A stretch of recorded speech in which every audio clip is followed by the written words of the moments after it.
Welcome to these sci-fi guys. What are we? We're a bunch of guys who just love sci-fi movies. With me today is my friends Chad and of course John. Say hello, guys. How y'all doing tonight? I'm good. How are you? Doing good. Oh, great, great. We're doing great today.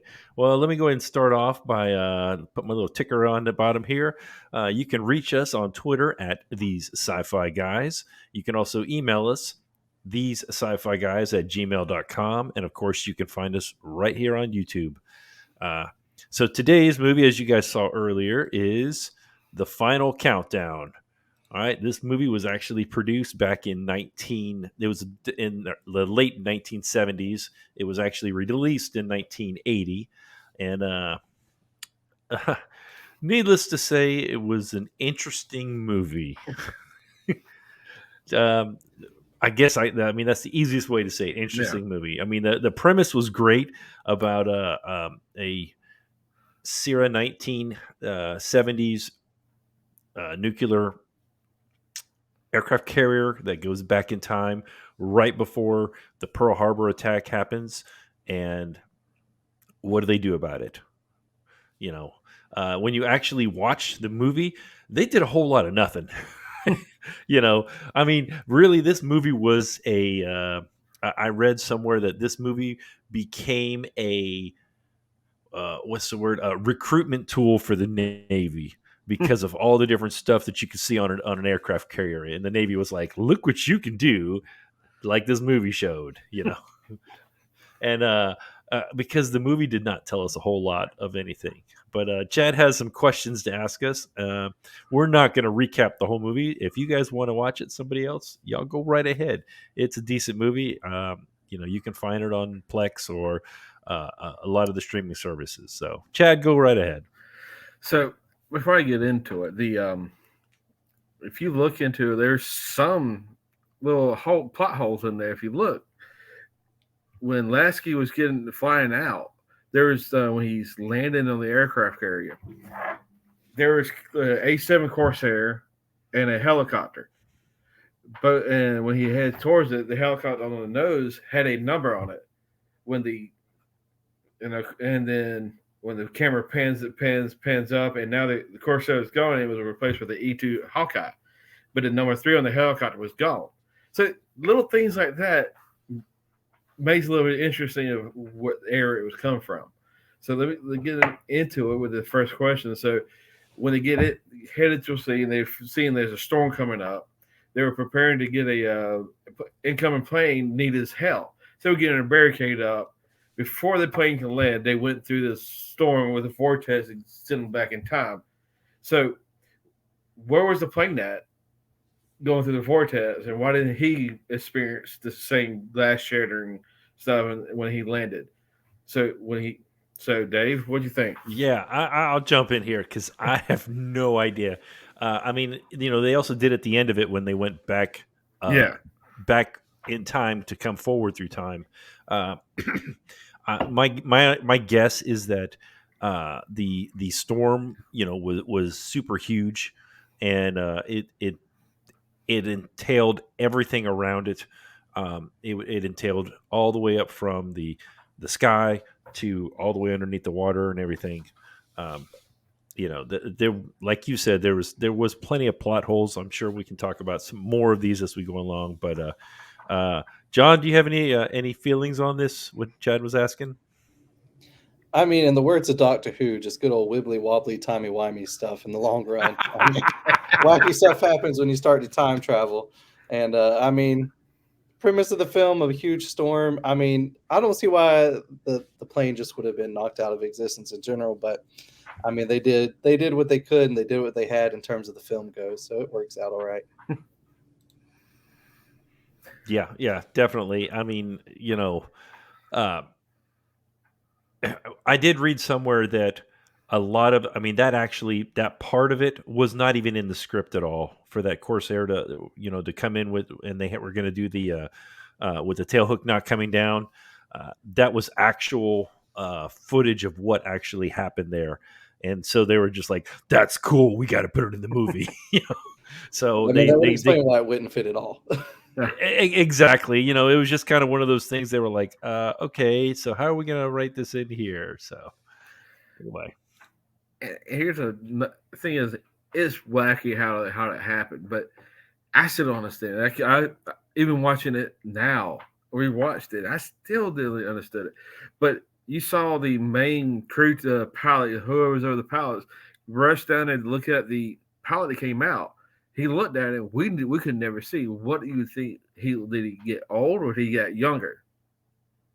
I don't think he changed anything. I just think that, one, I mean, when someone takes a barrier, they're not going to pass out like that guy did. I mean, it's basically the same thing as if they're landing with a tail hook.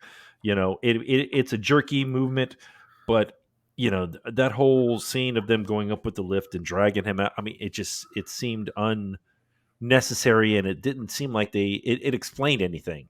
It No. didn't really, you know, expand the plot at all. It was just kind of there. It's Yeah, Here you go. Exactly. Here's a And barricade catch. they were just like, well, we got the barricade catch. Let's go ahead and make something out of it, I guess.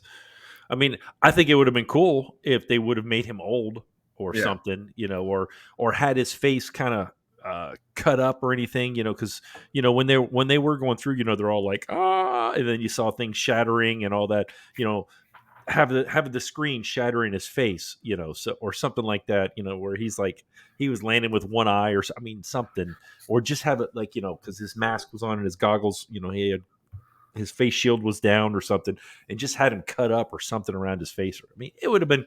I mean, obviously, it was the 1970s, 1980 is when this came out, 1980 exactly. So they didn't think about that stuff. They're just like, hey, what's cool? Let's put it up on the screen. Yeah. Well, let's sell more movie tickets. Exactly. What's more? What sells more tickets? Oh, that's neat. Here's another little side note. I love knowing little history stuff. So you saw on some of these, the F-14s was on the deck. You saw the skull and crossbones. That's one of the one of the oldest squadrons. I think it was established back in 1952, and they still bear that squadron's thing. I think they were called the Jolly Rogers. Yeah, the Jolly Rogers, if I remember right. Yeah. I don't know what aircraft carrier they're stationed on now, but I still think they're still they're still active duty. Yeah, they're still active. I was looking over my models, and I thought I had an F-14, and that was one of them, but I don't see that one. I have mostly Air Force jets. Yeah. So with me mentioning F-14, so they get back in time, go through the vortex. So they see a small craft. They send two F-14s out there to search to see what's out there. So now they come across and they figure out, and finally figured out, hey, we're back in 1941. They see, and we figured it out by seeing two mint condition zeros flying. So they said, don't kill them, mess with them. But when they did say splash them, you think it was overkill by sending a missile towards the zero and not just using the gun like the other jet did? I mean, it's kind of like bringing a bomb to a knife fight. Like, I was definitely overkill, but I mean, when you're coming into a situation and you don't know anything, I mean, they're mixed up. They're all kind of bumfuzzled. They're just kind of all over the place. I mean, that would be the most thrown away thing for, I mean, any military craft. So I mean, to see suddenly something go from non-aggression to aggression, I mean, you would take action, and you do that by any means necessary. But a missile to a zero, kind of a funny idea, kind of a funny concept, and definitely no chance for that poor little zero. No. Yeah, I agree. I mean, that first of all, they were using AIM 120 AMRAAMs, which they cost about $1 million a piece. So to take that plane out was $1 million like that, rather than some bullets or what have you. But of course, I don't. And like John said, I don't think they were fully understood exactly where they were timeline wise at that point. They still were trying to figure things out. So yeah, they would go ahead and take the easiest way to take out the enemy.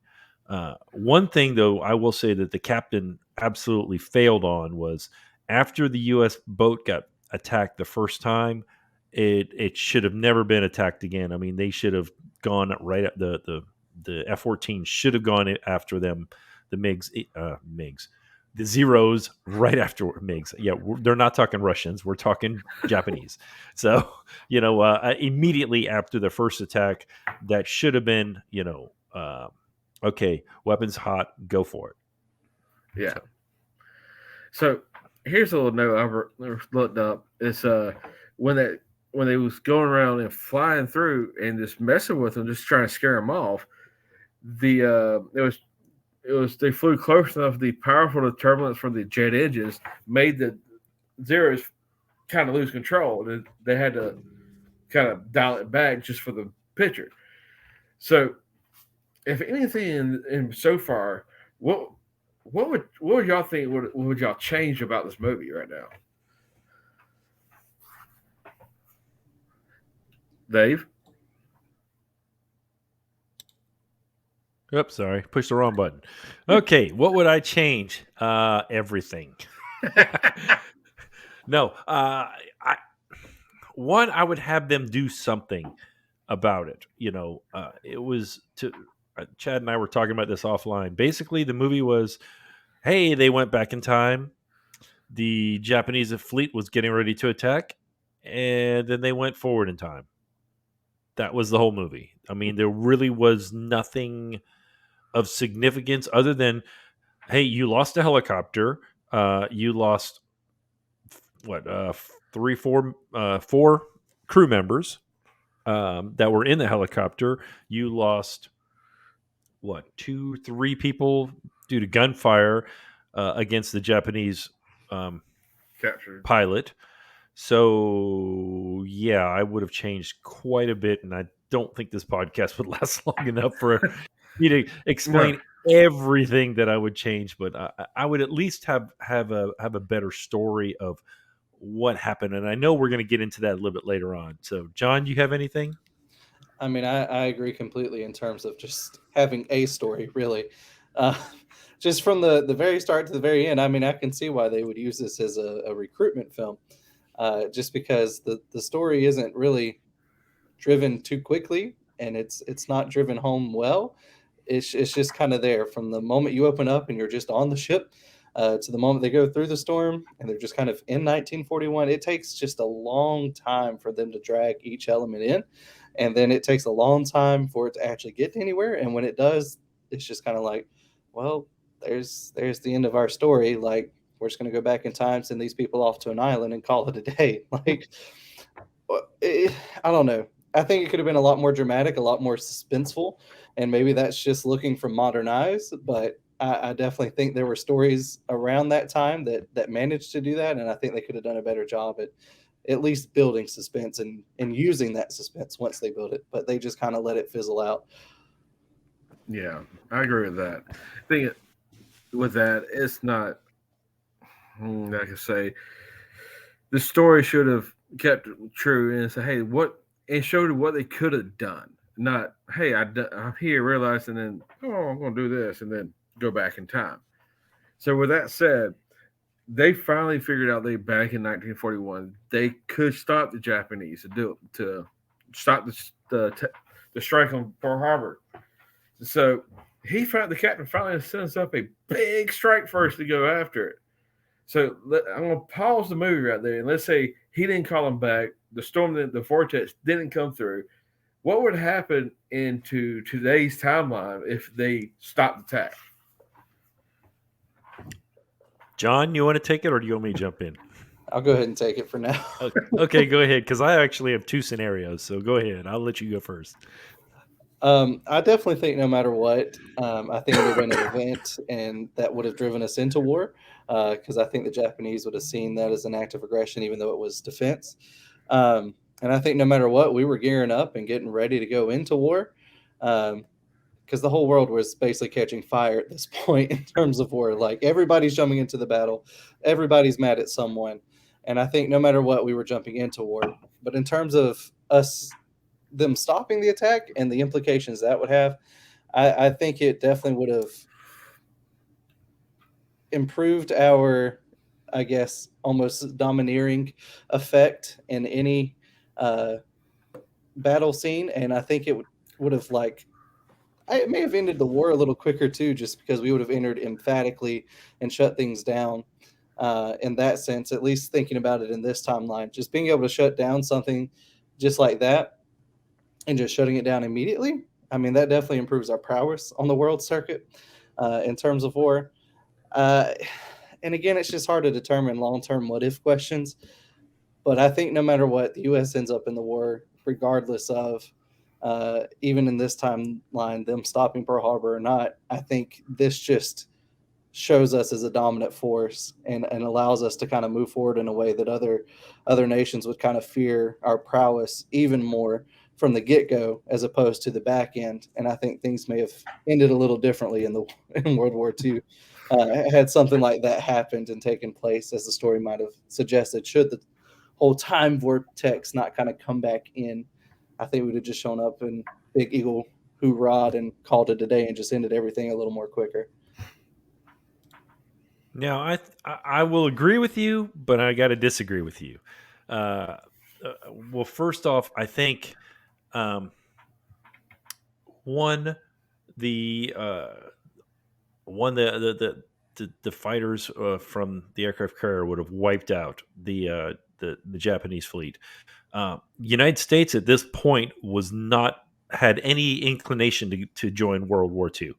They were like, no, we don't need to be in this one. We were in the last one. This is fine. It's they're over there, And I honestly think that they probably would have stayed out of it even longer.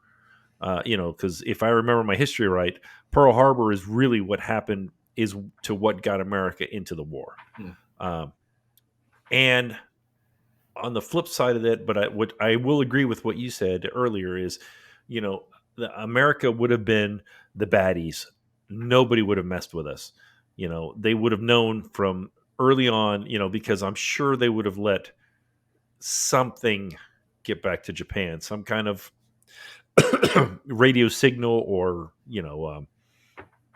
a ship or something would have got back and said, "Look, these guys have got some tech that we have no idea how it works."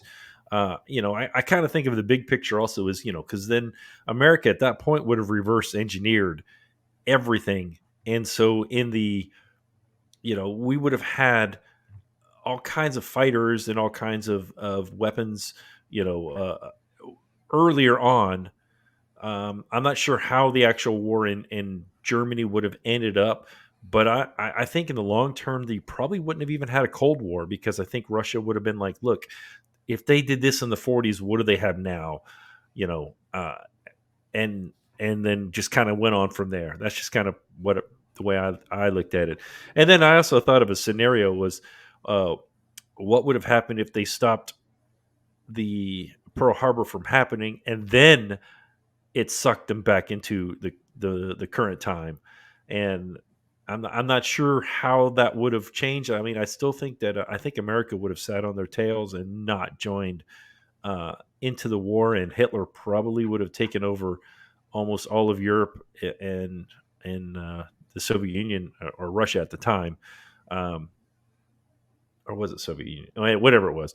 I really think that Hitler would have taken over all of Europe and all of Asia, most likely. Yeah. See, the thing is, you go look at it. See, I'm gonna get into the future episode we're gonna be doing, but you go back and change in time, something's gonna change to affect that. So my big scenario is like stop Pearl Harbor, and yeah, you get sucked back. What would happen? So the what if is you'll have the I don't know if y'all seen the books or the series on Amazon, The Man in the High Castle. You take Japanese out, so you just got America and Nazi Germany at the time in that time period. But you go to the other scenario you're saying them stayed in that time period and played a big role. Yeah, I think nobody would have messed with us, and yeah, we would have reversed it and engineered. And that's all the what if. And big scenario it was, I think they would have done eliminated the whole fleet and sent one back, limping back, trying to go tell what's going on to say, hey, we don't even mess with them. So, you got anything else y'all want to add before the last couple questions? I mean, I will say in regards to like U.S. entering the war, what I'm getting at is like we were prepping for war, even if we Yeah. hadn't already entered. So like there was just a lot going on during that time in general. Prepping up, fighting with Japan on the political front before they were like, all right, Well, fine enough. I mean, you got to go back and look at what happened in Pearl. I mean, the results of it. You know, after that, the military didn't stand down for Christmas after that ever again. The military didn't stand down. I mean, they were 20. I mean, I was in the military for 20 years, so believe me, I was in a major command. It was AMC, which it stood for Air Mobility Command. Of course, we all joked it was another Miss Christmas, because it seemed like every Christmas we were somewhere and doing something. We were deployed somewhere, whether it was humanitarian aid or whether it was, Bosnia, whether it was Iraq, whether it was Afghanistan, what have you. Uh, I just remember constantly over every Christmas we were like, "Nope, you guys are going," and we're like, "Yeah, I kind of figured we were," you know. So, but as for the movie itself, like Chad was saying, it could have been done so much better. Uh, uh, One thing I really thought was funny. Okay, like I said, I was in the military, and I built models, a lot of models, and they were totally arming those aircraft totally incorrectly. They were putting cluster bombs, 500-pound bombs. I'm like, you're going against aircraft. You should have air-to-air missiles. I mean, you don't need bombs. And when they showed at the end that little, I mean, the fleet. If you actually looked at it, there was four F-15s. I mean, four F-14s, and there was three Corsair A7s. That's it. Everything else was support aircraft.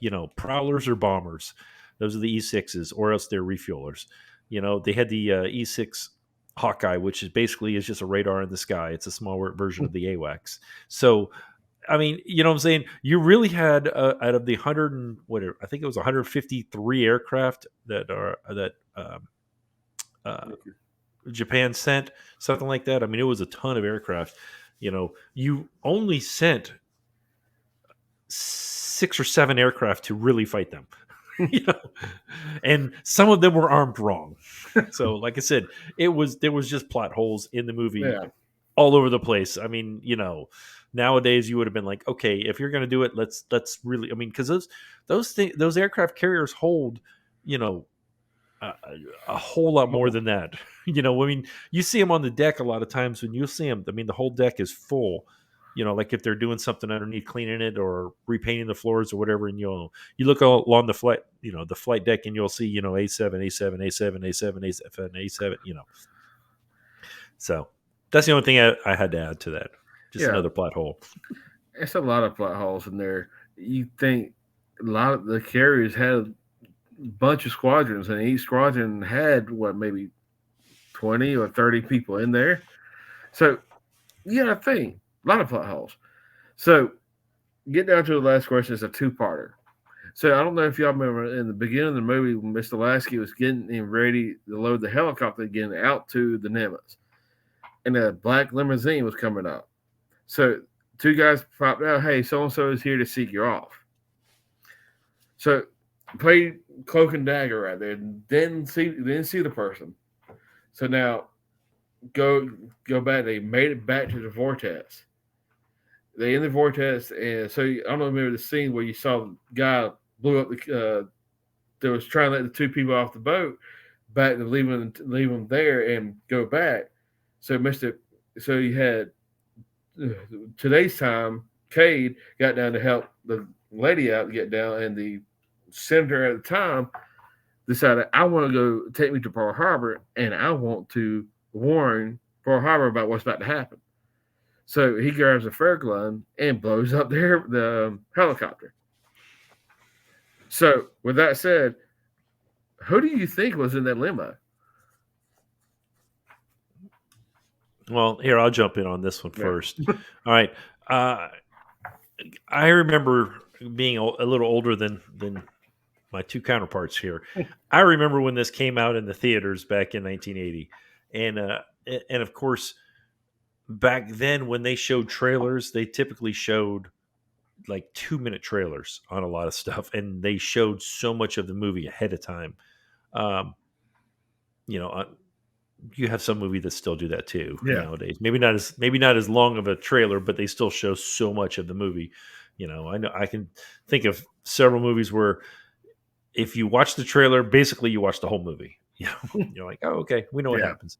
Uh, but I kept thinking it was what was his name? Lassiter? No, Lasky. Lasky. Yeah, I kept thinking it was Lasky in that limousine, and that he was, especially when it got to the point when he was talking to the CAG and saying, and they were getting ready to get on the helicopter. I was thinking, okay, this is the spot he's going to get on. Wait a minute, he didn't get on the helicopter. So how does he go back in time? And then that's when my mind started.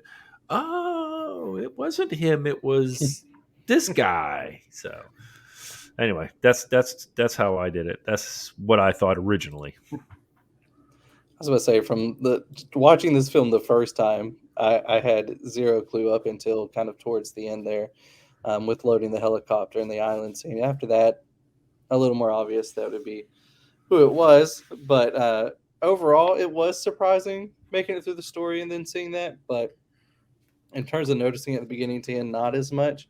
But it was nice to figure out that surprise towards the end with old Commander and Gal. Yeah. So the first time watching it when I was a kid, I was kind of surprised because I didn't pay attention that much.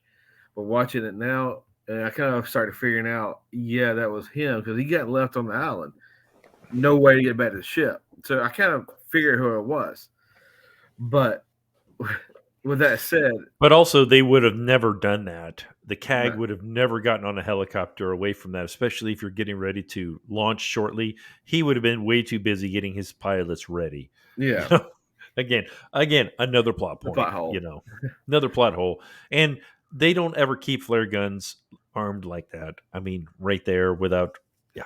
Yeah. So So just saying, just so that was funny how he's got left behind and he stayed there. So what did he do between 1941 and 1980? I certainly hope he's the one that started Xerox and Microsoft and Yeah, you know and Apple and or Made him Apple some wasn't. money along the way. If he, well, obviously he made some kind of money because he was driving around in a limousine, so or at least that was a limousine back in 1980. yeah, Um, you know, uh, I mean, I'm sure he would have made some kind of, he knew what was going on with investments and stuff. Got in on the ground level with certain companies, and knew, okay, oh, this is getting ready to go under. Let's go ahead and sell, almost insider trading is what I yeah, would assume. But if you think about it, um, again, it kind of goes back to our what if. He knew the stuff that was going to happen. You know, do you change it or not? If okay, um, I'm trying to remember what might have happened during that time span. Um, my mind is drawing a blank right now. I Well, know see, there was some. I mean, like the World Trade Center and the different bombings. 9/11 and all that was happened way afterwards. yeah, But I think we have a duty if we know something's going to happen to try to stop it. yeah, I mean, especially, hey, you took an oath to. Uh, uh, I'm trying to think of the exact words serve to and protect. defend the Constitution of the United States, no matter when, no matter where, from all enemies, foreign and domestic. And I would add on that, doesn't matter when. So, if you took that oath originally, and you were a commander or a captain or whatever, um, but yeah, he should have definitely taking care of business. But I'm not sure. I really don't know. The movie doesn't tell us. You Yeah, know, no. No. I mean that could have been a cool after. I mean, I know they didn't do it then, but that would have been a cool after credit scene. You know, of him getting in the car and them saying, oh yeah, well I own a Xerox and I own this and I own that and I own. Oh See, yeah. see, I thought he would have go and get joined up and go fight, join up and start flying the Corsairs or the Hellcats just to go since he was already a pilot. He fought in the war and then started all those companies. So that's all I wanted if. Like, did he go fight in the war? Did he stay neutral? Because if you don't know if you remember, he between him and Lasky, they argued about going and doing it, and he was the one that says not to do it. Don't change it because it's going to be ill effect. Yeah, you never know. I mean, we don't know our everyday decisions. What decisions we make are going to affect future generations of what have you. We have no idea. But I think he knew. I mean, he had insider information on a lot of stuff, and could have prevented a lot of stuff. So that's kind of my take on that. If I was put in that same situation, yes, I would not just sit back. I mean, yeah, I would go ahead and invest in some good companies, absolutely, but at the same time, if I knew, and so, but then you do have to weigh. Someone's going to ask you, well, how'd you find out this information? You can't just say, well, little green men told me, or hey, guess what? I'm really from 1979. I came back in time. You do whatever you can do within your sphere of influence. Yeah, I guess that's the best way to say it. that's about it. I have. I mean, the one cool scene is when she realized that he was from the future. He's got the Yeah. MRI. Yeah, when she saw the MREs, and then and it said they were packaged in 1979, she looked forward like, what? Oh, this is cool. Kind of reminds me of the Philadelphia Experiment. Yeah, The movie on that, and it's kind of like, oh, okay. I mean, how I mean, he had to have sat down at that point and just laid it all out and said, look, you're gonna have to listen to me. You're gonna have to believe me. And then as things happen throughout history, he could predict, hey, this is gonna happen. This is gonna happen. This is gonna happen. You know. I mean, I could just imagine her. I mean, having mind blown, be like, what? Oh, you really do know this stuff. So, John, you got anything else to add before we give a little teaser of our next movie that you picked out? Not a whole lot. I did enjoy the film as long and drawn out as it got, but it is definitely one of the more interesting we've watched. Yeah, I watched it on Plex, and man, Plex added a whole lot of commercials. Oh yeah. Every time I turn around, I'm like and they were just kind of put in weird places. But Turn that it hour is it 42 is a film into free a service. That's why it's free, because they need to make their money. Mhm. So I get that. So, and if you don't have anything else, Chad, well, our next movie, let's see here, is going to be dun, Castle dun, in the Sky. dun, Castle in the Sky. This is actually, from what I read, John, you can tell us a little bit more about it. This is a little bit more on the fantasy realm, but it does have some sci-fi elements in it, right? Yes, and so a lot of it's kind of more steampunk based, thinking off of that idea, and I just kind of wanted to dive into a little bit of the sci-fi world of animation as well, because we haven't hit a whole lot of that yet. So just kind of dipping our feet into it a little bit and looking at it. It's a Studio Ghibli film, which is kind of what I call the Japanese Disney. Um, and so just kind of taking a fun look at it. I've seen several of their other films, haven't seen this one yet, but it looked like it'd be a fun watch. And one of our famous actors is the lead character, and that's Mark Hamill. He does the voiceover for the one of the for I can't remember the name, Matsuko. I haven't seen it. I went ahead and watched the trailer for it. Like I said, it's a 2 minute long trailer. So a lot of these older ones. This one was done back in 1986, if I remember right.